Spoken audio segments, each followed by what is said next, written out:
रतन टाटा की मृत्यु के बाद भारतीय व्यापार जगत में इस बात पर प्रतिक्रिया हो रही है कि कोहिनूर हीरा खो गया है, लेकिन उनकी मृत्यु के बाद अब टाटा समूह का अगला वारिस कौन होगा, यह सवाल खड़ा हो गया है।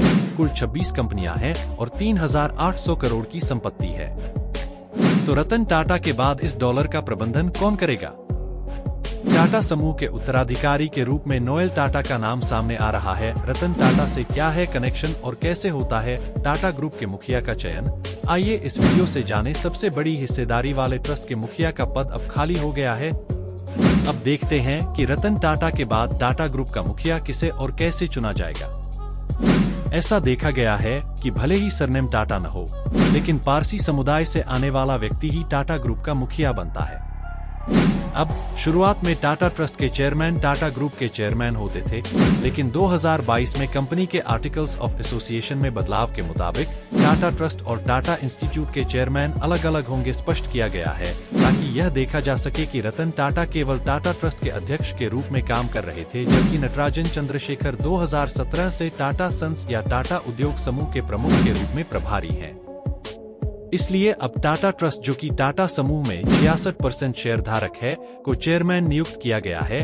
अब यह नियुक्ति टाटा ट्रस्ट के ट्रस्टी की ओर से ही की जाएगी।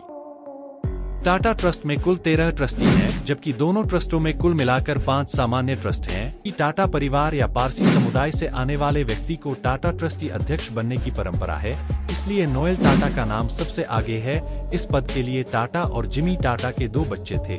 दोनों में से किसी ने शादी नहीं की। नोएल टाटा और सोनू टाटा के एक दूसरे से अलग होने के बाद नोएल टाटा ने स्विस उद्यमी सिमोन से शादी की।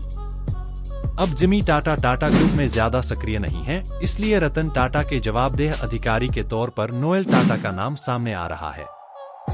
67 साल के नोएल टाटा टाटा ग्रुप में कई अहम पदों पर रह चुके हैं पिछले 40 वर्षों से, और वर्तमान में वह टाटा समूह की retail company Trent Tata international limited और टाटा इन्वेस्टमेंट कॉरपोरेशन के अध्यक्ष हैं, जबकि 2019 में टाटा स्टील और टाइटन कंपनी के उपाध्यक्ष के रूप में नोएल टाटा सर रतन के ट्रस्ट सदस्यों में शामिल हुए।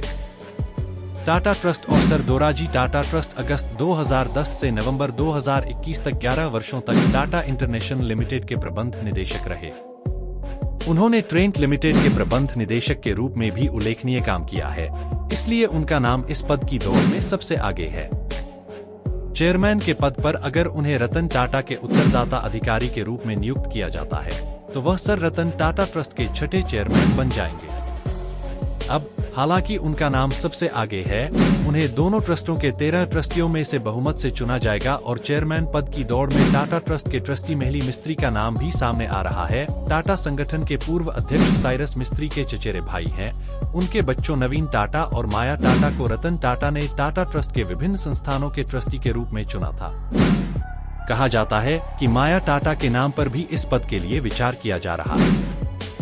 चेयरमैन ने वित्त कंपनी टाटा कैपिटल के लिए एक विश्लेषक के रूप में काम किया, जबकि टाटा डिजिटल में काम करते हुए टाटा न्यू मल्टीपर्पज बनाने में महत्वपूर्ण भूमिका निभाई। इसलिए युवा नेता के तौर पर माया या उनके भाई बहनों को टाटा ट्रस्ट के चेयरमैन का पद दिया जा सकता है। चर्चाएं भी चल रही हैं। आपको क्या लगता है, टाटा समूह में सबसे बड़ी हिस्सेदारी रखने वाले टाटा ट्रस्ट का नया चेयरमैन कौन होगा, और रतन टाटा के उत्तराधिकारी के तौर पर किस पर मुहर लगेगी? अपनी प्रतिक्रिया हमें कमेंट करके बताएं और न बताएं। इसी तरह की जानकारी वाले पूरे वीडियो के लिए चैनल को सब्सक्राइब करना न भूलें।